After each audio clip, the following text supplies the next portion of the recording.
I was doing it when I was real young, like 11, 12. Yeah. And cause when I was rapping when people was breaking, you know, so that was way. I used to live in Los Angeles with my cousin, and I used to see all of the stuff that happened out there before I came out here. Right. Because when people out in Los Angeles was breaking, but they was doing things like selling cocaine and all that stuff out in Los Angeles too. So I learned to rap about that when I came back here. You know what I'm saying? That's what I was putting in my raps. You know, everybody else was rapping hip hop, hippie to the hippie, all of that. But I was rapping about the hardcore stuff. So I've always stuck with that. And it was really Too Short's DJ, Pierre, and Triad had came along right after that.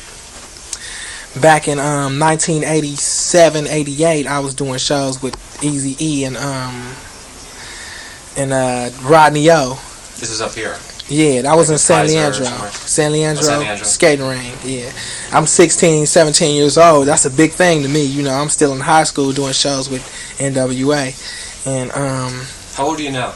I'm 21 now. Okay. And Too Short was up there, and I had heard he wanted to sign with me, wanted to do something with me from before then. So I went up there, did my little thing, turned the show out, you know. And he liked it, so he wanted me to sign a contract with him. So I signed with Dangerous Music and put out a little thing on Dangerous Music called The Dangerous Crew. My song on there was Let It Be Known. It was a lot of artists on there. Not Let It Be Known, it was Leave It To Me. They both start with an L, so it's hard to... But it was Leave It To Me, and it was a lot of artists on there. JJ Hard and Rapping Forte and The Danger Zone. Short didn't do a track on there, which I wanted him to. I wish he would have. Yeah. But he did. It would have made the album sound better. I remember I bought that when I first came out. It didn't do that well. Yeah, if he would have put a track on there, maybe would have did a little something. But I still stuck with it, and I was just true to the game. I was just like, whatever it takes to put me out there, I'm gonna do it. If I gotta walk here or catch the bus there, if I gotta do this, do that. I didn't even consider college. I was just like deep off into the rap game. So that's all I was thinking about then. So I did local shows,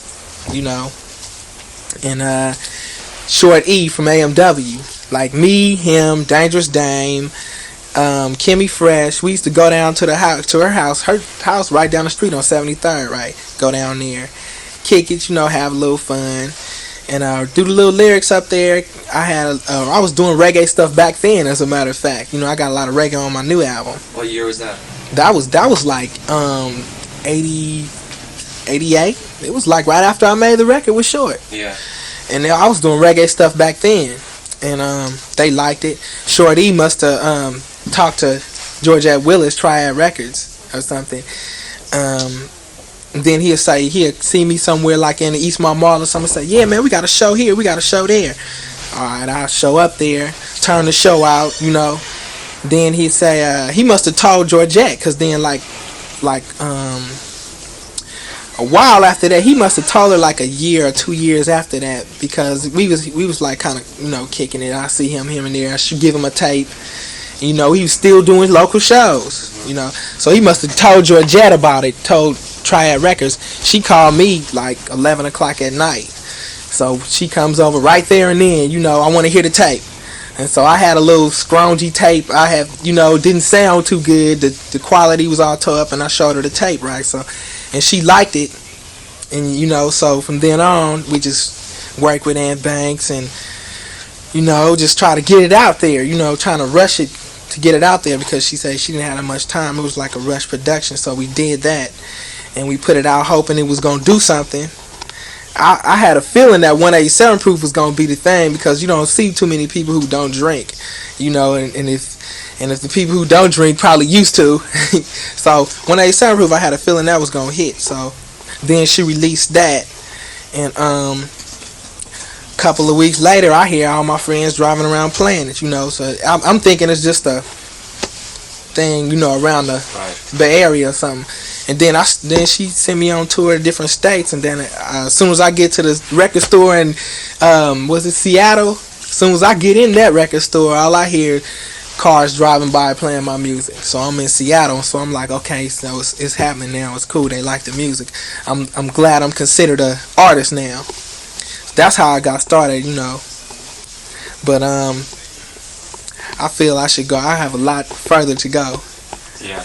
Well, let's back up again. Like you were born in Texas, and you were there for just like for when you were Like, very young. yeah, I was born in Texas, in Bryan, Texas, and that was I was born in Bryan. I moved to South Park and stayed with my auntie, you know, and out there for a minute. And then I come to then I moved to Oakland.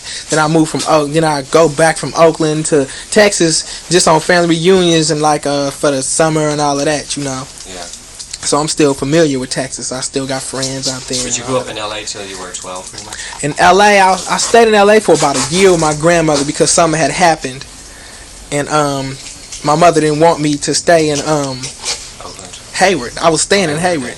Something happened because we had moved from Oakland to Hayward, and I had my mother and them had broke up and everything. My mother and my dad got divorced and all that, and so I didn't have no dad there to really watch me. So I was running wild. You know, my mother, she working every day, so I'm running wild around. You know, and something happened to where I got in some trouble. My friend got shot. He got shot in the throat by the police, and I had to go to LA for a while to stay with my grandmother because I was like a fugitive at 14, you know, so I had to stay in Los Angeles. Moved back from Los Angeles and just started going on with my life, you know. You know, you've gone down to Texas. You think like if you were living there or anywhere else that you'd be rapping, you know, the same level that you are today, or you think it would be easier or harder? Or? I'll probably be a little harder than I am. But you think it's in your heart, doesn't matter where you were? Like yeah, it's in my heart no matter where I was. Because I see the ghetto boys out there now. Yeah. And I went out there and I got, you know, I seen my old friends and they was rapping. You know, so I figure if I stayed out there, I'd probably still be doing the same thing.